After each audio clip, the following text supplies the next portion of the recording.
வணக்கம். நெறைய பேர் சார் நீங்க எப்படி ஜாதகம் பார்ப்பீங்க? அந்த மாதிரி கேட்பாங்க. எதுக்குன்னா, உண்மையான ஜோதிடர் யாருன்னு கண்டுபிடிக்கிறது ரொம்ப கஷ்டம். இப்ப அது கண்டுபிடிக்கிறது எப்படின்னா, இப்ப நீங்க ஒரு ஜாதகம் குடுப்பீங்க. இங்க லக்னம்னு ஒரு இருக்கு. அது இந்த லக்னம் கண்டுபிடிக்கிறது ரொம்ப கஷ்டம். எப்படின்னா, நம்ம பர்த் டைம் சரியா இல்லைன்னா லக்னம் சேஞ்ச் ஆயிடும். ராசி ஒரே ராசியில நெறைய பேர் பொறந்திருப்பாங்க. அது சரியாகாது. ஆனா லக்னம் கரெக்ட்டா இருக்கணும். அதுக்கு பர்த் டைம் ரெக்டிஃபிகேஷன்னு சொல்லுவாங்க.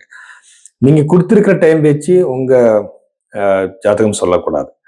அங்க இருக்கிற அந்த பர்த் டைம் சேஞ்ச் பண்ணி பார்க்கணும். பாஸ்ட்ல நடந்திருக்கிற ஈவெண்ட்ஸை சொல்லி அது மேட்ச் பண்ணணும். ஸோ இந்த மாதிரி பார்த்து தான் நாம ஜாதகத்தை ப்ரெடிக்ஷன்ஸ் கொடுக்கணும். சரிங்களா? நெறைய பேர் நெறைய அஸ்ட்ராலஜர்ஸ் அவருக்கு இது தெரியாது. அவர் இது பண்ண மாட்டாங்க. ரொம்ப சீக்கிரமா எத்தனை பேரோட ஜாதகம் கொடுத்தாலும் கூட அவர் 5 மினிட்ஸ்ல 10 மினிட்ஸ்ல சொல்லிடுவாங்க. அது நீங்க நம்பக்கூடாது. ஒரு ஹாரோஸ்கோப் மேல நம்ம ஒர்க் பண்ணணும். ரொம்ப இம்பார்ட்டன்ட். நான் நெறைய பேர் சார் நீங்க எப்படி ஜாதகம் பார்ப்பீங்கன்னு கேட்பாங்க. அது எப்படின்னா, ஃபர்ஸ்ட் லக்னம் சரியா இருக்கா நீங்க கொடுத்துருக்கிற பர்த் டைமுக்கு மேட்ச் ஆகுது அது நான் ஃபர்ஸ்ட் பார்க்குறேன். செகண்ட் அங்க இருக்கிற ராசியிலிருந்து பாத லக்னம், உபபாத லக்னம், அதுக்கப்புறம் சந்திர லக்னம், சூரியன் எல்லா இடத்துல இருந்து நான் ஒரு ப்ரெடிக்ஷனுக்காக நான் பார்க்குறேன்.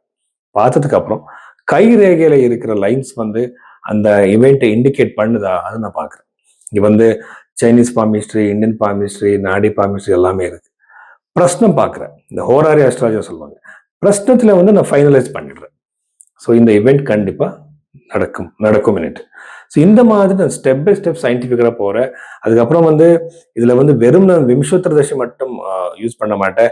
சரதசா, யோகின் தசா, இந்த மாதிரி தசா பீரியட் எல்லாமே நான் அப்ளை பண்ணுறேன். இது புரோத் பராசரா ஓரசாஸ்திரத்தில் இருக்கு. ஸோ இந்த மாதிரி தான் நான் ப்ரெடிக்ஷன் கொடுத்துட்டு இருக்கேன். அது 100% கரெக்ட் ஆயிட்டு இருக்கு. ஸோ அதனால இந்த மாதிரி உங்க ஜாதகம் பார்க்கறதுக்காக நீங்க பைரவி ஆஸ்ட்ரோல இந்த நம்பருக்கு நீங்க கன்சல்டேஷன் புக் பண்ணலாம். மேஷ ராசி 2026 மார்ச் 8ஆம் தேதிக்கு அப்புறம் மேஷ ராசியில பிறந்தவருக்கு என்னென்ன விசேஷங்கள் இருக்கு நாம பார்க்கலாம். ஃபர்ஸ்ட் நிறைய பேர் இந்த ப்ராப்பர்ட்டி வாங்குறதுக்காக, வீடு வாங்குறதுக்காக நீங்க ட்ரை பண்ணிட்டு இருக்கீங்க. ஆனா அது நடக்கல. ஆனா இப்போ அந்த டைம் வந்திருக்கு. ஸோ இந்த ப்ராப்பர்ட்டி வாங்குறதுக்கு அந்த ப்ராப்பர்ட்டி இல்லாம வெறும் வீடு மட்டும் இல்லை, எஸ்டேட் இருக்கலாம், லேண்ட் இருக்கலாம். இது வாங்குறதுக்கு ரொம்ப நல்ல டைம் பீரியட். இது ரொம்ப ஈஸியா நடக்கும். ரெண்டாவது விஷயம் பஞ்சம பாவம், அந்த 5th ஹவுஸ்ன்னு சொல்லுவாங்க இல்லையா, அது ரொம்ப அஃப்ளிக்டட் ஆகிருக்கிறதுனால ஸ்டூடெண்ட்ஸுக்கு இது நல்லது கிடையாது. இப்போ எப்படின்னா டிஸ்ட்ராக்ஷன்ஸ் நிறைய இருக்கும். படிப்புல மேல அவருக்கு அந்த மாதிரி ஒரு இன்ட்ரெஸ்ட் வராது. கொஞ்சம் நீங்க ஜாகிரதையா இருங்க. சரஸ்வதி மந்திரம் ஜபம் பண்ணுங்க. 5th ஹவுஸ் இந்த குழந்தைகளுக்கு இந்த ப்ரொஜெனி சந்தானத்துக்காக தான் இது பார்ப்பாங்க. அங்கேயும் கூட ரொம்ப லேட் ஆகிற சான்சஸ் இருக்கு. ப்ரொஜெனி பிரெக்னன்சி டிலே ஆகிற சான்சஸ் இருக்கு. இன்னொரு விஷயம் என்னன்னா, சாடை சாத்தி பத்தி நிறைய பேர் பயப்படுத்துறாங்க. எப்படின்னா அது அப்படி நடக்கும், இப்படி நடக்கும். அந்த மாதிரி ஒன்றும் இல்லை. உங்க சாடை சாத்தி உங்களுக்கு எஃபெக்டிவா இருக்கணும்னா ஃபர்ஸ்ட் பின்னாஷ்டக வர்க்கத்துல அந்த சாட்டர்னுக்கு, அந்த சனி கிரகத்துக்கு கம்மி பாயிண்ட்ஸ் இருக்கணும். சாட்டர்ன் சனி கிரகம் உங்களுக்கு அவயோகி ஆயிருக்கணும். சாட்டர்ன் சனி தசை நடக்கணும். நிறைய பேராமீட்டர்ஸ் இருக்கு. இதெல்லாம் இல்லாம வெறும் உங்க ஒரு கிரகத்தோட ஒரு டிரான்சிட் வச்சுட்டு நாம சும்மா அப்படி பயப்படக்கூடாது. ஒரு தடவை உங்களுக்கு ஒருவேளை உங்களுக்கு பயம் இருந்தா நீங்க அனுமான் சாலிசா ரெகுலரா பண்ணலாம். அது பண்றதுக்கு அப்புறம் இது ரொம்ப எஃபெக்ட் கம்மியாயிடும், நெகட்டிவ் எஃபெக்ட். ஸோ இதுக்கப்புறம் கரியர் ரிலேட்டட் இஷ்யூஸ் கண்டிப்பா இருக்கு. இந்த டைம் பீரியட்ல இருக்குன்னா, தசம பாவத்தோட லார்ட் சனி பகவான் 12th ஹவுஸ்ல இருக்கிறது நிறைய பேருக்கு ஜாப் சேஞ்சஸ் ஆகிற சான்சஸ், பிளேஸ் சேஞ்சஸ் ஆகிற சான்சஸ், ஒரு பொசிஷனே சேஞ்ச் ஆகிற சான்சஸ் அதிகமாக இருக்கு. ஆனா வெளிநாட்டுல யார் யார் ட்ரை பண்ணிட்டு இருக்கீங்க? இப்ப நீங்க வெளிநாட்டுக்கு போறதுக்காக ட்ரை பண்ணிட்டு இருக்கீங்க, இல்லைன்னா ஒரு நாட்டுல இருந்து ஒரு ஃபாரின் கண்ட்ரில இருந்து இன்னொரு ஃபாரின் கண்ட்ரி போகிறதுக்காக ட்ரை பண்ணிட்டு இருப்பீங்க. அங்கே கூட உங்களுக்கு ஒரு நல்ல வாய்ப்பு உங்களுக்கு கிடைக்கிற சான்சஸ் இருக்கு.